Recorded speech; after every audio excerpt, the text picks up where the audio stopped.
So Kyle, when you're looking at a VDR from a land perspective, right? We've seen good and bad. What are some of the things that, you're looking for to clue you into the condition of the asset, how great your records might be once you get into a diligence phase? Or is the condition of the VDR from a land perspective not super important in that pre-PSA, bidding time window? Yeah, so typically in the VDR, and not always, but it starts pretty limited. So you'll get your lease schedule, but you can learn a lot pretty quickly just from the lease schedule. I mean, I've seen lease schedules that don't even give you the gross acres and net acres on a lease basis, and they'll just give you a sum. And so you're a little limited on being able to kind of dive in and see like, hey, in this county they have X acres, or with these wells they Yeah. have, this many acres, et cetera. And so the more detailed that lease schedule, the easier that land due diligence is going to be. And sometimes you got to ask for additional questions or for additional information. Hey, can you add some columns to this so I could get a little more familiar with what you had? Yeah. Whether it's fee lands or federal lands or, BIA lands. What's your breakdown of? Is it Yeah. HBP? Is it non-producing? Little things like that can really help you during your due diligence. But from there from the land side, if you in the VDR can actually get copies of leases or certain contracts, et cetera, I typically say that's a win, and it's really helpful and usually helps Yeah. your bid. Sometimes sellers are reluctant to give you that or access to that level of detail until you actually have your PSA signed. And so a lot of times your deep land due diligence happens once you sign the PSA, and then they kind of open the kimono a little bit and show you like, okay, here's all our leases, here's our contracts, et cetera. Yeah. But there are, Yeah. I will say, from a material contracts perspective, you definitely need to be able to review the seller's contracts before you sign the PSA, because there's a Yeah. lot in those contracts that you need to be aware of before you put ink to paper to possibly not necessarily bind yourself into a deal, but put down a deposit and get things moving.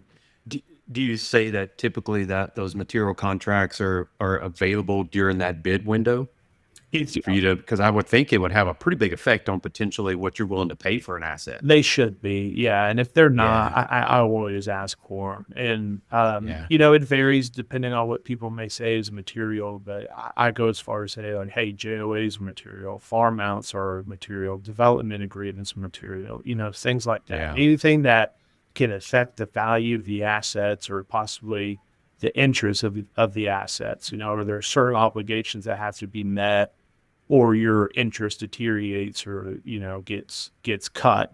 Are there certain carries or farm outs that, hey, up to a certain point you get X interest, but afterwards it goes down to Y? Yeah. All of that impacts your value and are all material considerations to the deal, because it all flows through what the actual value of the assets are. So For as far sure. as like important steps for land due diligence, and that kind of coincides with legal as well. They typically like to get eyes on this. Yeah. That's step one. Yeah, I That's the would big say one. And contracts is huge. yeah, that's one of the big things, big picture that we tend to see defects. So Bryce, um, Kyle's kind of walked us through what he has access to at the company Yeah, sure. level as they're working up to that bid process. We tend to come in, right after that. Say Kyle and his team have bid on an asset and they're moving forward into PSA negotiations, right? They're the high bidder. I want to get some insight from you on, you see certain things in the VDR for that bid process, but typically the first thing we're asking for is like, where's this? How could you give me that? Yeah. I need more information on my lease schedule, this, that, and the other. What are some of those things that you see that you tend to always have to request, or that is generally readily available beyond that bid window through your VDR? Yeah. I mean, it's pretty much all of it. We never get the full picture pre-PSA. We're always struggling to find all the appropriate schedules to do what we need to do. A tremendous amount of work needs to be put in almost pre-diligence to schedule everything and set up our workflows and really understand the size of the asset, and then how much of it we're going to have to review to get it floated for you guys. So, we love to see all the PSA schedules, even if they're draft copies, so we can start trying to figure out, are there 100 wells, are there 200 wells, are there 300 wells, and how do you guys determine your allocated value? Is it, what does your 80-20 split look like? Is it 100 wells out of 800 wells, or is it, an even split across everything? Those things really help us just start trying to conceptualize the team size and the amount of effort we're going to need to do into the different parts of the diligence to achieve y'all's objectives, and hopefully find you guys some recordable defects and get you at a comfort level with that. Yeah. So let's talk about that. So, I mean, one of the most important things is that organizational phase. Like that first week is critical. And, there's always a lot of back and forth on, hey, can you give me this? Do I have access to this? What your schedules look like? Let's back up a little bit and talk about when the optimal time to reach out to your broker or your diligence team, whether it's internal, if you're going to do it internal with your shop, or if you're going to outsource it to, to a brokerage shop.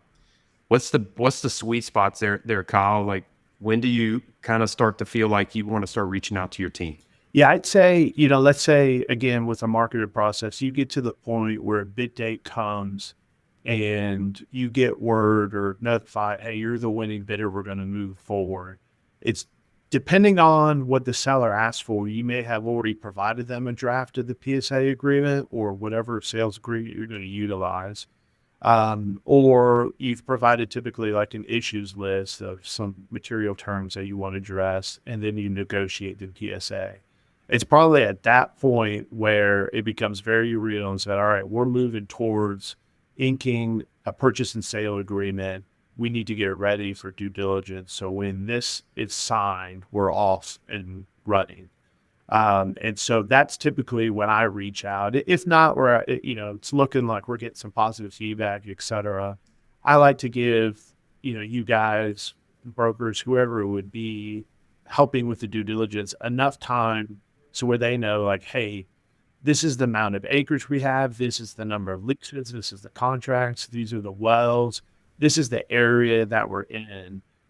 Because that scoping is so vital and important to your due diligence timeline and be able to make sure you hit all your achievables that you need to hit during the process. So definitely, I'd say for me, there's probably that window when you're negotiating that PSA, maybe 2 weeks before you sign, that you really need to loop guys like you in to say, all right, here's what we're looking at, and does this align with meeting certain deadlines, because you also need to know, like, how big of a team are you going to have, and so you guys need to know, hey, do I have 10 people, 20 people, 30 people available to be able to work on this project? Yeah. Bryce, talk about some of that. What's your optimal, like in the best case scenario, when do you want heads up? What are some of the things you need to know early on to help form a team or start to build a framework? Some of the best ones that we get involved with clients, they give us an early heads up. Say, hey, I'm working on a diligence. It's going to be a 30-day, PSA diligence window. We want to, look at X, Y, and Z, start, conceptualizing what that's going to look like for us as we get further down in negotiations. And then, week out, whatever it looks like, when they get a better understanding, or they enter some level of exclusivity, or they, narrow down the approved, potential buyers to, top 3 or whatever that looks like when you go out and expose the negotiations. We love to get as much lead time as we can, just to organize anything and everything we can. All of that stuff, just, a skeleton crew, 2 through 5 people, high level, just getting everything organized and put together, setting up our crew. So when we get 100% green light, we don't skip a beat. We're ready to roll and make early gains on that. We have certain things that we know that are easily achievable at the beginning of diligence, and we like to just have everything ready to go when we get the green light to get that done as quickly as possible, get out of the way. Yeah. So I think that's the biggest thing, especially in times when it's busy, right? All pretty fortunate in the oil and gas space right now. It's pretty busy, even though oil prices are low. Oftentimes that's when you see transactions, right? And And so we're seeing a lot of that. So when you're in high peak broker activity times, when you're talking to all your broker buddies and they're saying, man, we're busy, the more lead time they need, right? And, factors are, what type of crew am I going to need? Is this going to be a largely PDP kind of deal where I'm going to need heavier on more of those in-house type diligence people?